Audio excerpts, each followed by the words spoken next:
Make a motion for an acquittal in this case. And as much as these motions in many cases are perfunctory motions where the evidence is overwhelming, this is not one of those cases. In fact, we can sit here and argue a couple of things and claim that there is sufficient evidence to take this case to the jury. But this case, the prosecutor's case, even if the court looks at this case in the most favorable light to the prosecution, is a collage of little suppositions which, if put together, do not even make a coherent picture. For that matter, they don't even make an incoherent picture.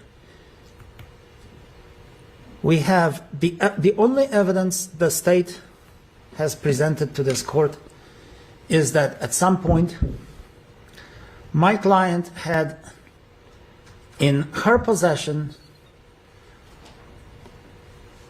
an insulin which we know cannot cause the type of reaction that has caused, in this case, to the alleged victim. We know that my client was perhaps a fraud and a cheat, but we have no motive, and I understand that the motive is not usually considered by the courts in arriving at the decision.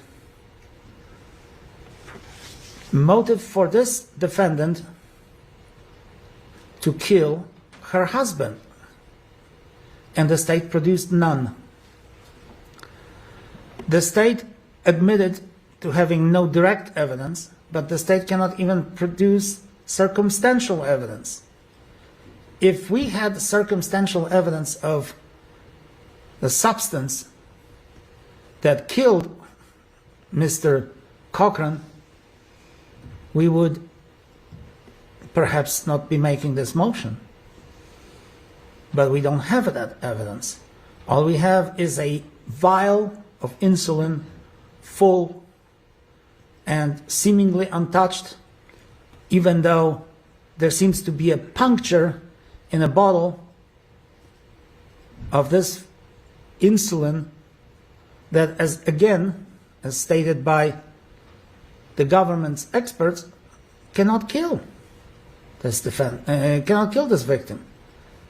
What's more, the state's star witnesses, well, at least Dr. Krieger, testified that death by insulin is probably one of the reasons, maybe, but we don't know. Then Dr. Uribe stubbornly refused to admit that that there are other possibilities. We have the evidence of the alleged victim being a man of extremely questionable health, and we don't have a murder weapon. We don't have the motive. We don't have the insulin that may have been used. We have a couple of contradictory theories. First, it was the insulin in the morning in the kitchen. Then it was perhaps insulin in the bed. Then it was the insulin perhaps on the couch. These are all guesses. These are all suppositions. These are all innuendos. Then we have insulin that was administered in the morning. Then we have the theory that it was administered later on that afternoon. And that was the evidence that it would have to be continuously administered to cause the death. We have the evidence that this man, even if injected, would have been alive for 15 to 30 minutes to seek any type of help assistance, aid, or comfort. He didn't do that. We don't have the evidence, direct or circumstantial, that Natalie Cochran killed her husband. And for that reason, I'm asking the court, well, the only evidence that potentially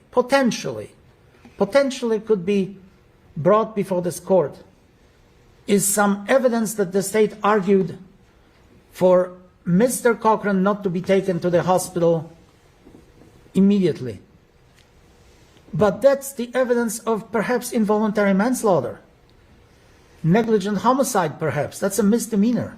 That's not first-degree murder.